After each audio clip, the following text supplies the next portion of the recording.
Hola, Dios aumente sus bendiciones. Bienvenidos nuevamente, gracias por acompañarme en el mensaje de hoy, viernes 24 de abril. Hoy vamos a platicar de un tema que es importante que se toque. Vamos a hablar sobre los profetas y los falsos profetas. ¿Por qué vamos a hablar de eso hoy? Porque estamos viviendo tiempos peligrosos, estamos viviendo ya los últimos tiempos y se ha levantado y se levantarán aún más profetas falsos dando mensajes que aparentemente vienen de Dios, pero que realmente su trasfondo es el querer engañar y el querer seducir. Pero para continuar, pongámonos en las manos de Dios. Bendito Señor Jesús, gracias te damos, amado Señor, por tu amor, por tu misericordia y por tu bondad. Danos un espíritu de sabiduría, de entendimiento y discernimiento, para que esta palabra, Señor, quede en nuestros corazones y dé fruto al 30, al 60 y al 100 por uno. Gracias Padre, gracias Hijo y gracias Espíritu Santo de Dios. Amén. Y para continuar, vamos a leer en Segunda de Reyes 4, 38 al 41. El título de este pasaje es Milagros en beneficios de los profetas. Y dice: Eliseo volvió a Gilgal cuando había una gran hambre en la tierra, y los hijos de los profetas estaban con él. Por lo que dijo a su criado: pon una olla grande y haz potaje para los hijos de los profetas. Y salió uno al campo a recoger hierbas, y halló una como parra montés, y de ella llenó su falda de calabazas silvestres, y volvió y las cortó en la olla del potaje, pues no sabía lo que era. Después sirvió para que comieran los hombres, pero sucedió que comiendo ellos de aquel guisado gritaron, diciendo: varón de Dios, hay muerte en esa olla, y no lo pudieron comer. Él entonces dijo: traed harina. Y él esparció en la olla y dijo: da de comer a la gente. Y no hubo más mal en la olla. Eliseo definitivamente era un profeta verdadero, un verdadero siervo de Dios, un varón de Dios. Y dice que Eliseo volvió a Gilgal, donde estaban los hijos de los profetas o los profetas. ¿Qué representa Gilgal? Bueno, representa, según la palabra de Dios, dice que es el lugar donde Dios quitó el oprobio a su pueblo. ¿Qué es el oprobio? El oprobio es la vergüenza, el oprobio es la difamación, la calumnia. Gilgal para nosotros, eso lo encontramos en Josué 5:9. Gilgal para nosotros es el lugar donde estamos nosotros bajo la protección de Dios, donde ya no hay más acusación, donde ya no hay más vergüenza, donde se nos fue quitada esa acusación vergonzosa que estaba en medio de nosotros. Pero dice que allí estaba Eliseo y allí estaban los profetas. Y dice en el versículo 38 que allí estaban con él los hijos de los profetas. Dice que había mucha hambre, había una gran hambre.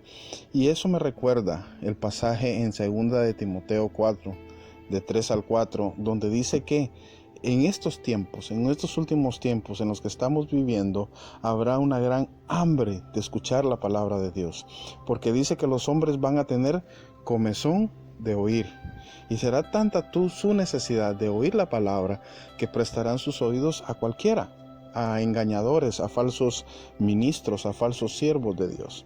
Porque dice la misma palabra de Dios que aún Satanás, siendo Satanás, se viste como ángel de luz, sus siervos también se pueden vestir como ministros de luz. Así que desde ahí empieza una gran advertencia para nosotros. Va a despertarse una gran necesidad por escuchar palabra de Dios. Y esa gran necesidad la va a ser aprovechada por el enemigo para empezar a levantar un montón de doctrinas falsas, filosofías de hombres, mentiras engañosas con el objetivo de hacer engañar aún a los escogidos de Dios. Me estoy adelantando tal vez, pero ya vamos a llegar a ese punto. Y dice que había una gran hambre y este profeta verdadero, este varón de Dios, Eliseo, le dijo a un criado: pon una olla grande y haz potaje para los hijos de los profetas. El profeta es capaz de dar alimento sano. ¿Por qué? Porque este profeta verdadero da la palabra que Dios le ha revelado, que se puede confirmar en la Biblia, en la palabra de Dios. Toda palabra que Dios da debe de estar acorde a la palabra profética más segura, que es la palabra de Dios. Entonces vemos a Eliseo acá. Le dice a su criado: ve y prepara comida, prepara alimento para los hijos de los profetas. Pero ya en el versículo 2 vemos que no fue el criado del profeta, no fue el discípulo del profeta que fue a recoger lo necesario para ese potaje. Porque ya en el versículo 39 dice: y salió uno al campo. Salió uno al campo. No dice fue el criado del profeta. Me imagino yo que fue alguien que aparentemente estaba allí entre los hijos de los profetas. Y dice que este criado fue al campo a recoger. Y dice que encontró una como parra montés. Y se llenó su falda de calabazas silvestres. Y volvió y las cortó en la olla del potaje, pues no sabía lo que eran. Ok, empecemos a definir aquí las figuras. Número 1.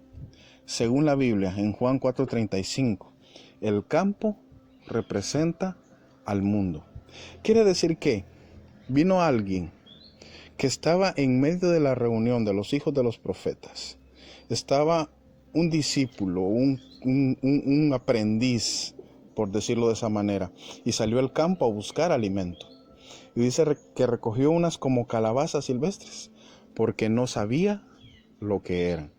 Y así pasa ahora en nuestras congregaciones. Así pasa ahora en medio de nuestras iglesias, que hay muchos que al salir de las iglesias, al salir de los servicios, obviamente se enfrentan a un mundo donde van a encontrar, más en estos tiempos, cualquier cantidad de información, más que todo en las redes y en el internet. Y van a encontrar un montón de alimento, hablando de alimento espiritual, de palabra, que aparentemente es de Dios, que aparentemente es sana doctrina, un montón de profecía, un montón de palabra, un montón de doctrina, incluso filosofías humanas, incluso filosofías de hombres. Él va a encontrar en el mundo toda esta cantidad de información que constantemente se está generando, pero dice la palabra de Dios que Él tomó de esa palabra, Él tomó de ese alimento porque no sabía lo que era. Entonces hay muchos en las iglesias que se alimentan de lo que les llega, se alimentan de lo que escuchan, le prestan oídos a cualquiera porque hay comezón de oír e ingieren esos alimentos porque no saben lo que están consumiendo. ¿Por qué? Porque no escudriñan la palabra de Dios, porque no leen la palabra de Dios, porque no tienen una vida de búsqueda sincera. Entonces cualquier cosa que les parece buena, ellos vienen y lo ingieren como alimento. Cualquier palabra que en el mundo se les dé, vienen y lo toman como un alimento. ¿Pero por qué? La Biblia misma lo dice, no saben identificar, no saben discernir, no saben discernir cuando la palabra es de Dios y cuando la palabra viene de los hombres. ¿Por qué decimos eso? Porque Él dice que encontró esta como parra, esta como hierba, este como arbusto en el campo, o sea, en el mundo. Y según la palabra de Dios, en 1 de Pedro 1, del 23 al 25, dice que el hombre se compara a las hierbas del campo, que en la mañana está fresco, rozagante, vivo, verde, pero al final del día muere. Entonces, esta comparación, esta figura, esta alegoría del hombre comparado con las hierbas, o la vida del hombre comparadas como las hierbas del campo, que son pasajeras, entonces igual son sus doctrinas, igual sus pensamientos, igual son sus formas de pensar, sus formas de creer, igual son sus filosofías. Entonces las hierbas del campo representan en esta ocasión esas filosofías de hombre, que el campo representa el mundo. Entonces nos está diciendo la palabra de Dios que en el mundo vamos a encontrar un montón de enseñanzas, un montón de filosofías, un montón de doctrinas humanas, y que nosotros debemos saber identificarlo, porque al no saber lo que son, podemos estar consumiendo alimento que no le agrada a Dios, que no es el correcto y que no nos va a traer ningún beneficio. Después en el versículo 40 dice que se sirvió esa como calabaza silvestre que esta persona había traído del campo. Quiere decir que cuando las personas que están en la iglesia van y agarran todo este tipo de doctrinas o todo tipo de filosofías o este tipo de enseñanzas en el campo, o sea, en el mundo, y no la saben discernir, sino que la ingieren como alimento sano, lo traen consigo a la iglesia, a sus casas, a sus hogares. ¿Y qué es lo que sucede cuando empezamos nosotros a empezar a escuchar todo este tipo de doctrinas? Que podemos ser engañados. Pero gloria a Dios por los verdaderos profetas, gloria a Dios por los verdaderos pastores, gloria a Dios por los verdaderos maestros, gloria a Dios por los verdaderos siervos de Dios. Porque dice que en el siguiente versículo, en el 40, después sirvió para que comieran los hombres. O sea que después de que él trajo estas falsas enseñanzas, estas falsas doctrinas, creyendo que era sana doctrina, creyendo que era palabra de Dios, la sirvió para que los demás comieran. O sea que lo compartió, lo dio, lo trató de enseñar, ¿verdad? Para que los demás creyeran, porque él creía que era alimento sano. Pero dice que cuando lo probaron, le dijeron al varón de Dios, gritando, diciendo: varón de Dios, hay muerte en esa olla. ¿Quién gritó? ¿Quién alzó la voz? Los profetas. Los profetas de Dios son atalayas que deben de estar siempre vigilantes para que toda falsa enseñanza, para que toda falsa doctrina, para que todo falsa filosofía humana entre a la iglesia con el afán de hacer morir a las personas. Y según la palabra de Dios en Romanos 3:13, dice que bajo la lengua de estos engañadores, su lengua es como lengua de serpiente que vierte veneno. ¿Cuál es lo que quieren hacer con vertir veneno? Pues matar, robar y destruir, que esa es la misión del enemigo. O sea que el veneno es figura del engaño. Y entonces cuando estos profetas, estos siervos de Dios, alzan su voz y le dicen al siervo: hey, ese alimento que están trayendo a la iglesia es engaño, es mentira. Esa palabra que están trayendo a la iglesia es falsa. Esa enseñanza que están trayendo a la iglesia es falsa. Esa doctrina que están queriendo imponer en la iglesia no viene de Dios. Esta palabra que nos están dando no es palabra que venga de Dios. Es engaño, es mentira, con el afán de hacer morir a los siervos. Porque ya lo dijimos al principio, hay comezón, hay deseo de escuchar la palabra de Dios. Y en el mundo, en las redes sociales, en Facebook, en YouTube, encontramos un montón de información de aparentemente siervos de Dios, pero todo lo que dicen es mentira y engaño. Y es importante que todos estemos conscientes de esto, para que cada palabra nosotros la sepamos discernir. ¿Y cómo la vamos a discernir si no tenemos el conocimiento de la sana doctrina? Entonces es importante que nosotros leamos, es importante que nosotros escudriñemos, es importante que nosotros meditemos en la palabra de Dios y que nos dejemos guiar por el Espíritu Santo, que es el que nos da la verdadera revelación. Y estos profetas verdaderos alzaron su voz y dijeron: hey, ese es engaño, esa es mentira, eso es veneno. Eso que nos estás diciendo, esa palabra que nos estás trayendo, no es palabra verdadera. Pero para eso se necesita estar metido en el medio de la llenura del Espíritu Santo de Dios. Hoy se han levantado muchas profecías y que han dicho, espero yo que ellos mismos siendo engañados, de que viene muerte, de que viene destrucción, y que para tal día y que para tal fecha y que esto va a suceder, y pasa el día y pasa la fecha y nada sucede. Al final, esos engaños que vienen a atemorizar a la gente son fáciles de distinguir.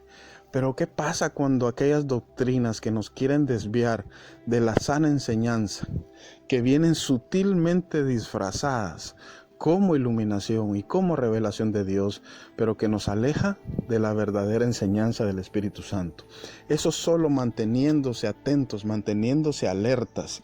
¿Y quiénes son los que constantemente son los que están previniendo que esta contaminación llegue a la iglesia?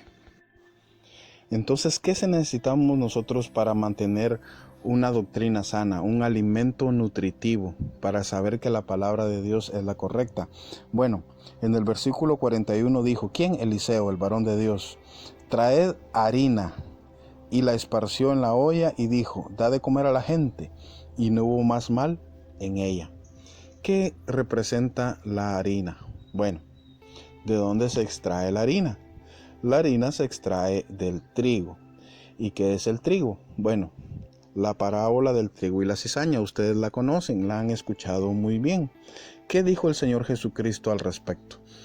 Que la cizaña son los hijos del diablo, pero que el trigo representa a los hijos de Dios. Entonces empecemos por ahí. El trigo representa a los hijos de Dios. ¿Y cómo convertimos el trigo en harina? Bueno, tiene que pasar por un proceso. Y es ese proceso en el que nosotros los cristianos constantemente nos vemos enfrentados. Son esas enseñanzas que Dios nos da, son esas pruebas, esa era la palabra que estaba buscando. Son esas pruebas que Dios manda a nuestra vida, que sirven para purificarnos, que sirven para enseñarnos, que sirven para mostrarnos qué es lo que nosotros debemos cambiar en nuestra vida. Y cuando nosotros colaboramos con el Espíritu Santo para que nuestro carácter sea transformado en la imagen viva de Jesucristo, en ese proceso en el que nos convertimos de trigo en harina. Entonces, cuando estos cristianos maduros, procesados, estos cristianos que ya han sido aprobados, estos cristianos que con corazón sincero han buscado, se han esforzado, se han sometido, se han buscado, han discipulado, que leen la Biblia, que oran y que aún con sus defectos constantemente se arrepienten y le piden perdón a Dios y continúan avanzando por la senda que Él les marcó, a esos cristianos que ya fueron procesados y que ya fueron convertidos de trigo en harina, Dios los utiliza para sanar aquello que viene con la intención de dañar, de matar y destruir. Todas estas falsas doctrinas, todas estas filosofías de hombres, todas estas doctrinas engañosas que quieren y que han permeado a muchas iglesias y que quieren seguir permeando y que quieren seguir destruyendo y que quieren seguir socavando las bases fundamentales de la iglesia de Jesucristo, lo que quieren hacer es matar, lo que quieren hacer es acabar, lo que quieren hacer es desviar la vista, la meta, el blanco de los verdaderos hijos de Dios. Pero aquellos cristianos que ya han madurado, que ya han sido procesados y que ya fueron convertidos de harina en trigo, son los llamados a levantar la voz, son los llamados a alzar la voz y decir, hey, un momento, eso no está bien. Hey, un momento, eso es engaño, eso es mentira. hey, pongan atención, que esa doctrina no es correcta.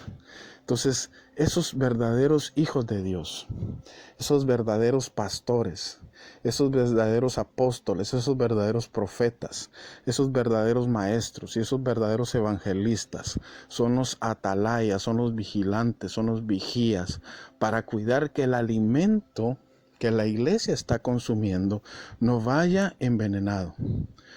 ¿Por qué? Porque vamos a ser atacados, vamos a ser tratados de engañar, porque ese es el plan del enemigo, desviarnos, porque ese es el plan del enemigo, engañarnos. ¿Para qué? Para que no alcancemos nuestra meta, que es llegar a ese lugar maravilloso. Porque incluso hoy, en estos tiempos, ya se están permeando doctrinas que lo que quieren es cegarnos a una verdad. ¿Y qué verdad es esta? Que Cristo está a las puertas, que Cristo está viniendo, que estamos ya viviendo los últimos tiempos. Recuerda, hermano, esta generación, más que ninguna otra generación en la vida de la iglesia cristiana, está con la más alta probabilidad de ver la venida de nuestro Señor Jesucristo. No nos desenfoquemos. No nos dejemos engañar. Siempre escudriñemos la palabra de Dios. Siempre alimentémonos de la sana doctrina. Escuchemos a los verdaderos siervos, a los verdaderos pastores, a los verdaderos profetas. No aquellos que traen palabras de maldición, palabras de juicio, porque ese no es el corazón de nuestro Padre. El corazón de nuestro Padre sí quiere que nos arrepintamos. El corazón de nuestro Padre sí no le gusta el pecado, no le agrada el pecado, pero no por eso nos manda maldición y juicio. El corazón del Padre es el corazón de aquel Padre que recibió a su Hijo, que volvió arrepentido, sucio y revolcado en la pocilga del pecado, pero en vez de rechazarlo, en vez de maldecirlo, en vez de menospreciarlo, corrió, lo abrazó y lo besó. El deseo del Padre es que volvamos a Él con un corazón contrito y humillado, pero dice la palabra de Dios que Él es un Padre bueno, amoroso y que siempre nos ayuda. No levantemos juicio contra nuestros hermanos. No levantemos palabras de maldición contra nuestros hermanos. No seamos engañados por falsas doctrinas, que lo que quieren es despreciar, lo que quieren es ofender, lo que quieren es humillar a los hijos de Dios. Y dice la palabra de Dios que nosotros valemos la sangre de Cristo y que Él nos llama con lazos de amor y misericordia. Pero tampoco nos dejemos engañar por aquellas doctrinas que no nos exigen el sometimiento, que no nos exigen que nosotros debemos de buscar una vida en santidad, porque sin santidad nadie verá a Dios. Sí, somos santos, pero recuerden que estamos en un proceso de santificación y nosotros debemos anhelar vivir en santidad. El que no anhela vivir en santidad realmente debe examinarse si de verdad tiene el Espíritu Santo de Dios en su corazón, porque debe ser el anhelo y el deseo siempre de todos aquellos que dicen que son cristianos, en que la imagen de Jesucristo sea formada en ellos. Si en mi corazón no hay un verdadero anhelo de que la imagen de Jesucristo sea formada en mí, de repente, y la doctrina que me han enseñado no es la correcta, debo someterme, debo de buscar, debo de llenarme siempre de la presencia y del amor de Dios. Así que, hermanos, yo los bendigo con toda bendición espiritual desde los lugares celestiales con Cristo Jesús. Y yo clamo para que el Espíritu Santo sea su guía, sea su guardador, sea su protector. Él nos conduce a toda verdad y Él, el Hijo de Dios, nos hace verdaderamente libres. Seamos oidores y hacedores de la palabra de Dios. No seamos oidores olvidadizos. Busquemos siempre la sana doctrina y obedecerla, porque eso es lo que el Padre anhela de nosotros. Que la obediencia sea nuestra principal virtud, porque por medio de la obediencia nosotros le agradaremos a nuestro Padre. Yo los bendigo con toda bendición espiritual desde los lugares celestiales con Cristo Jesús. Dios aumente sus bendiciones, hermanos. Aleluya. Amén.